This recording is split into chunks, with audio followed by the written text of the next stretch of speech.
L'huile de palme est sous pression. Déforestation, déplacement arbitraire de population, cancer, les accusations pleuvent. Des détracteurs de l'or rouge voient rouge.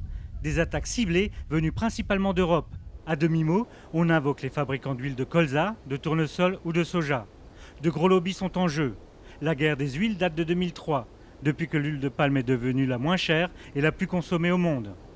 Lassée de voir son produit diabolisé, la filière africaine organise la défense d'un aliment millénaire pour les Africains. C'est en effet à Abidjan que s'est déroulé, du 10 au 13 juin 2013, le premier congrès africain de l'huile de palme. Près de 200 participants ont répondu présents, en provenance d'une douzaine de pays du continent, Angola, Bénin, Cameroun, Congo, Gabon, Libéria, Nigeria. Et ils ont également fait le déplacement depuis l'Europe, les États-Unis, la Malaisie et l'Indonésie. Au total, 26 pays étaient représentés à Abidjan.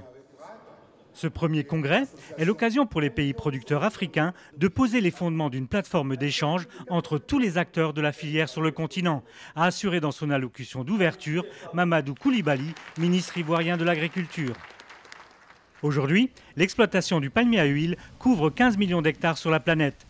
Sur les 55,3 millions de tonnes d'or rouge produites en 2012, 28,5 millions de tonnes proviennent d'Indonésie et 19 millions de tonnes de Malaisie. À eux seuls, ces deux pays totalisent 87% de la production mondiale. Le continent ne représente plus que 3,8% de la production mondiale contre 80% dans les années 1960. Aujourd'hui, l'Afrique est devenue un exportateur net d'huile de palme. Seul le Nigeria, 5e producteur de la planète, fait figure honorable sur l'échiquier mondial. Malgré tout, le palmier à huile fait toujours vivre 50 millions d'Africains et de nombreux pays tropicaux ont décidé d'en faire un axe stratégique de leur développement. 28 millions de tonnes supplémentaires d'huile végétale devront être produites chaque année d'ici à 2020 dans le monde, selon la Banque mondiale. Rien qu'en Afrique de l'Ouest, le déficit en or rouge est estimé autour de 800 000 tonnes par an.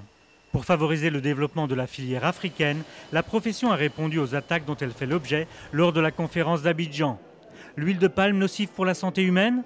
Elle n'a pas d'atout diététique, mais ce n'est pas un poison pour autant, assurent les experts. La déforestation? Sur les 21 millions d'hectares de forêts primaires disparues entre 1990 et 2005, 3 millions sont imputables à des palmeraies, et principalement en Asie. Les excès de l'Indonésie et de la Malaisie, décriés par la communauté internationale, libèrent un espace pour l'Afrique. Pour la Banque mondiale, l'huile de palme est un produit important pour la sécurité alimentaire. C'est l'un des produits d'origine végétale les plus consommés dans le monde. L'huile de palme est utilisée comme ingrédient dans de très nombreux produits.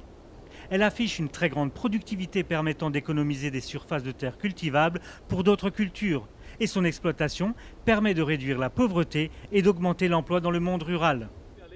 Après un moratoire entre 2009 et 2011, la Banque mondiale soutient donc à nouveau l'huile de palme, mais dans le cadre d'une production certifiée et durable. Bloquée par les contraintes foncières, l'Asie ne pourra pas répondre à la croissance de la demande mondiale.